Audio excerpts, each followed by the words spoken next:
কত যে সৌন্দর্য। কমে 1 থেকে 1,500 ফিট উপর থেকে ভিডিওটা করতেছি আপনাদের দেখানোর জন্য। কত যে গ্রাম বাড়িগুলা, ধান ক্ষেত, নদী নালা, এই যে নদী দেখা যাচ্ছে বেঁকে বেঁকে বয়ে চলে গেছে ঝর্ণার দিকে ধীরে ধীরে করে। দেখুন, সবাই কমেন্টে জানাবেন জায়গাটা কোন এরিয়াতে পড়ছে। সকালবেলা ঘুম থেকে উঠিয়ে দেখি যে সবুজ আর সবুজের ক্ষেত, মাঠ ভরা সব সবুজ।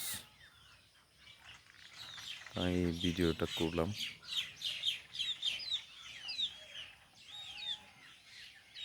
অনেক দূর পর্যন্ত সবুজের মাঠ। এরা সেই শৈশবের দিনগুলোর কথা মনে পড়ে গেল।